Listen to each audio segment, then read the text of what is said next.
रही वो यही रही कि जो भी सांसद होता था, जो भी नेता होता था, वो आपसे मिलजुल कर, आपकी समस्याओं को सुनकर, समझकर ही नीति बनाता। तो अगर मान लो यहाँ पे एम्स का अस्पताल लाए, तो ये इसलिए लाए क्योंकि गांव-गांव में जाकर ये समझ में आया कि इलाज के लिए बहुत दूर जाना पड़ता है और बहुत कष्ट होता है। जब बच्चे होने वाले होते हैं या कोई बीमार हो जाता है तो बहुत कष्ट होता है। तो यहाँ एक अच्छा बड़ा अस्पताल, फिर नीतियां बनी। यही हमारी राजनीतिक परंपरा थी। बड़ी बड़ी नेता, इंदिरा जी जैसी जो प्रधानमंत्री रही, वो आपके घर घर में आती थी। आज भी मैं किसी गांव में जाऊं तो वहां कम से कम एक दो बुजुर्ग मिलेंगे जो मुझे बोलेंगे कि बिटिया तुम्हारी दादी जी आई थी यहाँ और हम दादी जी से मिले थे। तो उस समय से ये परंपरा चलती आ रही है। 100 साल पहले भी यहाँ जब किसानों ने आंदोलन किया तो पंडित जवाहरलाल नेहरू और उनके पिताजी यहाँ आए थे। ये जागरूकता थी आपकी और ये महानता भी है रायबरेली की कि हमेशा आपने लोकतंत्र के प्रति बहुत जागरूकता दिखाई। और यहाँ की नेताओं की भी महानता थी, उनकी परंपरा थी कि हमेशा आपके बीच आकर, आपसे मिलकर, आपकी समस्याओं को सुनकर ही नीतियां बनती है ना। अब आज देश में क्या परिस्थितियां हैं? सबसे पहले तो आज देश में पूरी अलग तरह की राजनीति फैली हुई है। आज के नेता सोचते हैं कि यहाँ आने की जरूरत नहीं है जनता के बीच, कि जनता की समस्याओं को सुनने के बजाय वो जो करना चाहे वो करते रहते हैं। और इसका सबसे बड़ा प्रतीक, सबसे बड़ा मिसाल हमारे अपने प्रधानमंत्री मोदी जी हैं। हंस रहे हो? आप सोचो कि मान लो परिवार के मुखिया हैं और परिवार, उनका ध्यान सिर्फ इस तरफ होता है कि वो बड़े बड़े मतलब या तो किसी कोई बड़ा जश्न मनाएंगे, गाजा बाजा बहुत पसंद है उनको, जहां जाएंगे गाजे बाजे के साथ जाएंगे। और परिवार के जो सदस्य हैं वो बार बार कहे जा रहे हैं भाई हमारे पेट में खाना नहीं है, कुछ कमा के हमें दे दो, हमारी मदद कर लो। वो कहते हैं मैं मान सम्मान बढ़ा रहा हूँ परिवार का, देखो आज मैं भोज कर रहा हूँ 100 लोगों के लिए, लेकिन आपकी सुनवाई नहीं करते जो परिवार के सदस्य हैं। तो आपको क्या लगेगा कि ये तो बड़ा अजीब सा मुखिया है ना। अब कुछ ऐसी परिस्थितियां बन गई हैं।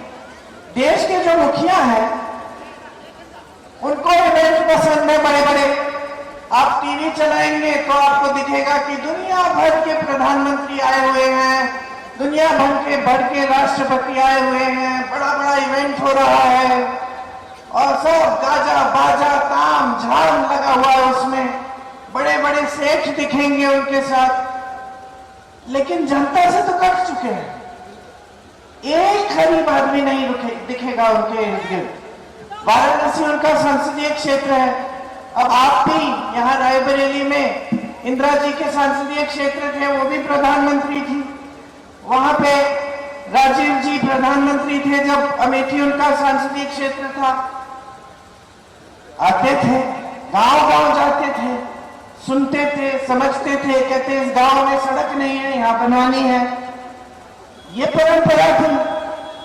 आज मोदी जी 10 साल से वाराणसी के सांसद रहे हैं, एक बार किसी गांव में नहीं गए, एक बार किसी किसान से नहीं पूछा कि क्या समस्या है, कैसे चल रही है जिंदगी तुम्हारी।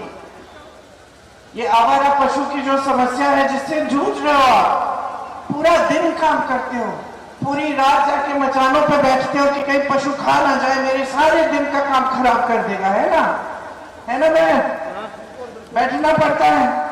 आप दिन में बैठती होंगी, आपके पति शाम को बैठते होंगे और फिर भी रोक नहीं पाते, फिर भी आ जाते, चल जाते खेत। कोई पूछने वाला नहीं है, कोई सुनवाई नहीं है। 5 सालों से तो मैं ही देख रही हूँ और हर मंच में कह रही हूँ कि भाई कुछ करो, कुछ करो। कि ये नहीं है कि सरकार को नहीं मालूम, सरकार को अच्छी तरह मालूम है कि ये समस्या है, हल करने का कोई प्रयास नहीं हुआ। पशु आते खा जाते खेत, ऊपर से खेती के हर सामान पे टैक्स लगा रखा है। जीएसटी का टैक्स है हर सामान पे। सामान ही इतने महंगे हो गए खेत की कमाई नहीं हो रही है, तो किसान कमा नहीं पा रहा है, वो खुद नहीं कमा पा रहा है तो वो मजदूर भी नहीं रख रहा है खेती के लिए, है ना।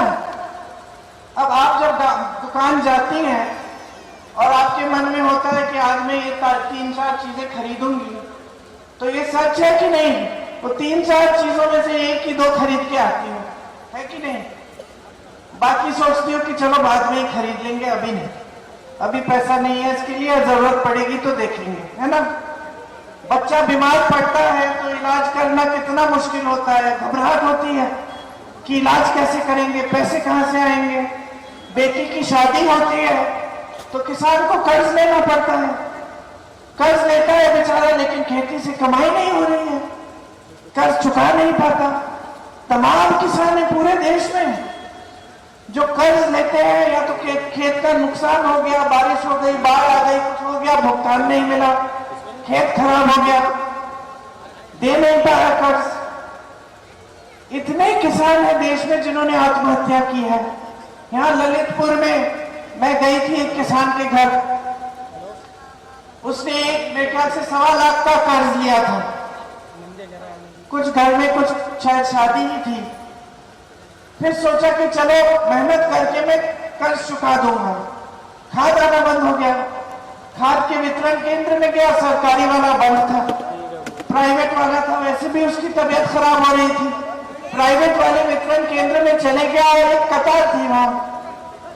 अब उसकी बेटी ने मुझे बताया कि वो कतार से हिलना नहीं चाह रहा था, क्योंकि वो सोच रहा था कि मैं कतार छोड़ के घर चले जाऊंगा तो क्या पता मुझे खाद मिलेगी कि नहीं, तो खड़ा रहा।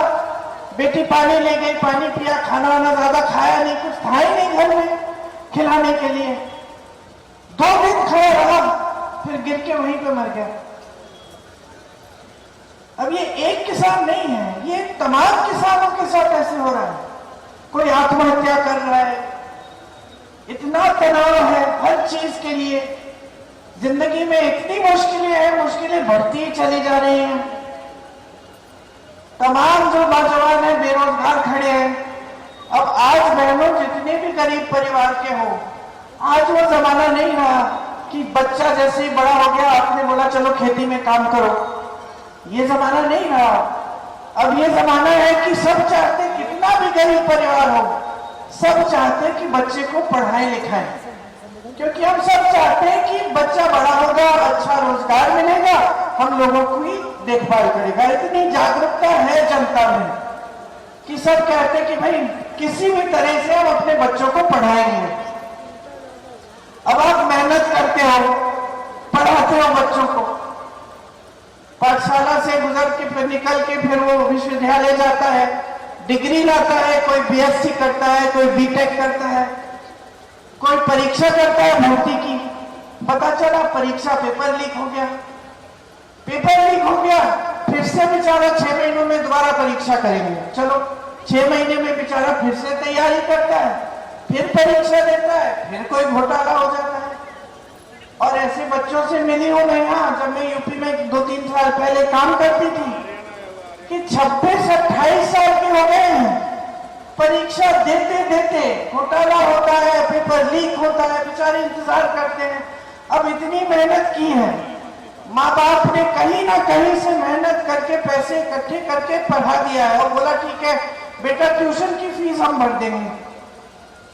बोझ बन रहा है परिवार पे, उसको शर्म आ रही है कि अभी तक नौकरी नहीं मिली है और वो इंतजार कर रहा है कि अभी सूची निकलेगी, अभी नियुक्तियां निकलेंगी।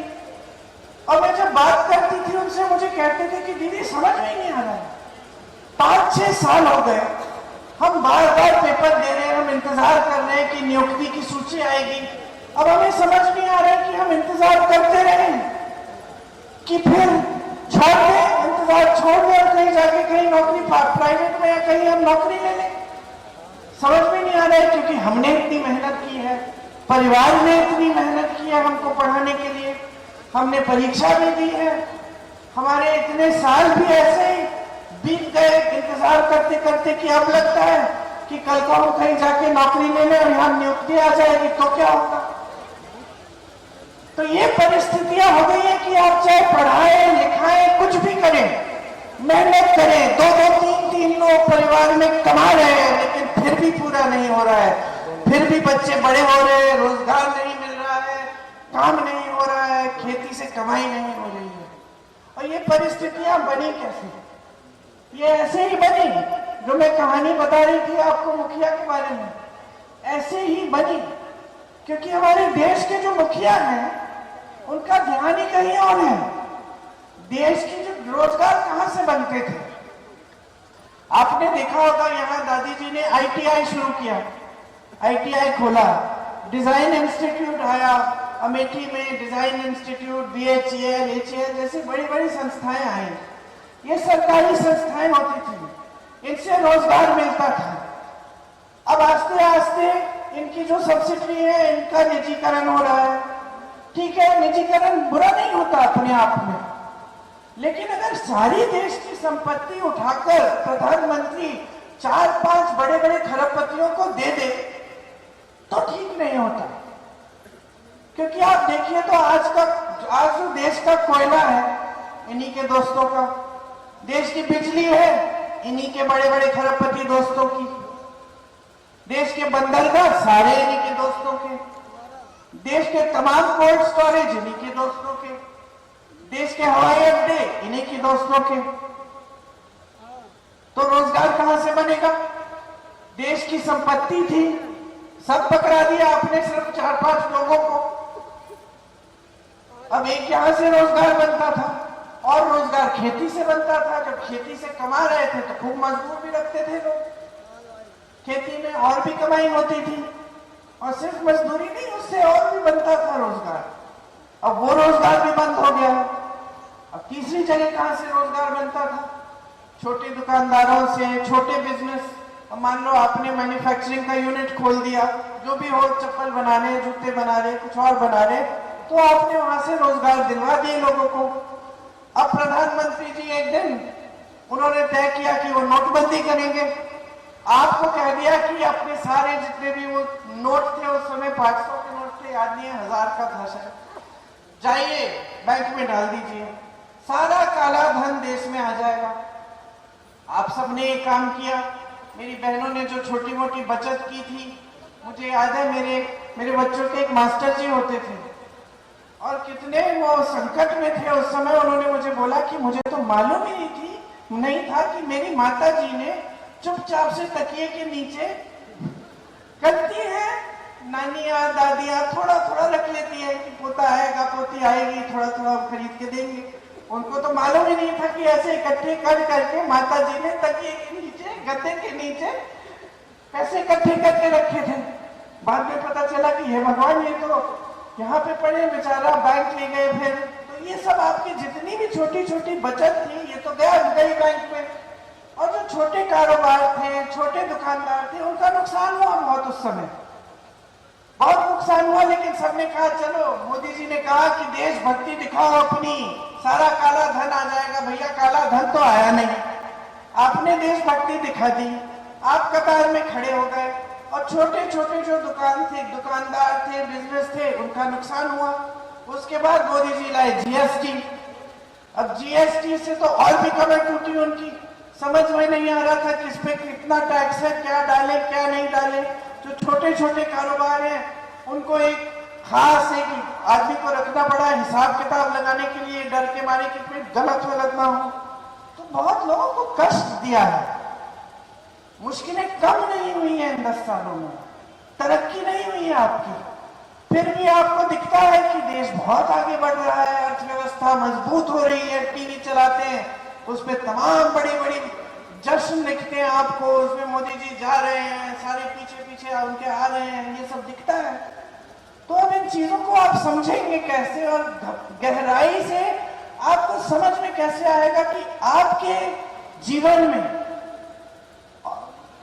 में तरक्की आ रही है कि नहीं आ रही है, कि सरकार वाकई इतने बड़े बड़े काम कर रही है कि नहीं। तो इसके लिए मैं सीधा सीधा आपको कह रही हूं कि जो आपको टीवी पे दिख रहा है, ये सब जितने भी टीवी के चैनल हैं, सब बड़े बड़े खरबपतियों ने आज के दिन खरीद रखे हैं।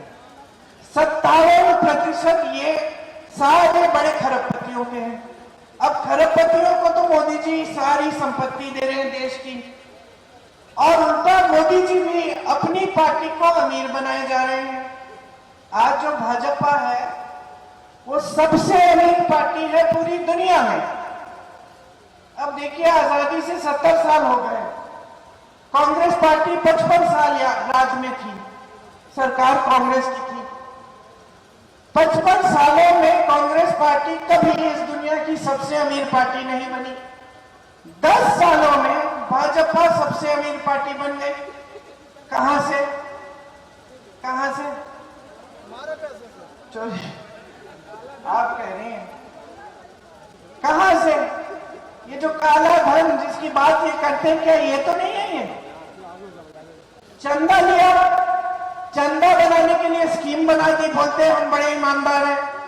सबसे बड़ी भ्रष्टाचार की स्कीम तो इन्होंने बनाई है। पहले कभी किसी प्रधानमंत्री ने ये स्कीम तो नहीं बनाई कि जो भी चंदा देगा राजनीतिक दलों को उसका नाम गुप्त रहेगा। मोदी जी ने ये स्कीम बना दी, स्कीम बनाई, उसके बाद न्यायालय ने बोला कि भाई ये गलत बात है, जो चंदा दे रहा है उसका नाम हमें पता होना चाहिए, पूरे देश को मालूम होना चाहिए, ये सार्वजनिक काम है, राजनीतिक दल जो है जनता के लिए काम करते हैं। तो जब सूची निकली तो पता चला कि मोदी जी ने किस किस से चंदा लिया है। मोदी जी ने जो आपको टीका लगा था, याद है आपको? किस किस को लगा टीका? सबको लगा, हमें भी लगा। लगाना चाह रहे थे कि डर लग रहा था? हाँ, थोड़ा डर लग रहा था, मुझे तो लग रहा था। मैंने कहा कि ये टीका इतनी जल्दी में बना है, भगवान जाने इसमें क्या है है ना। खैर, हम सबने लगाया और उस पर्चे पे मोदी जी की फोटो भी आई थी, याद है?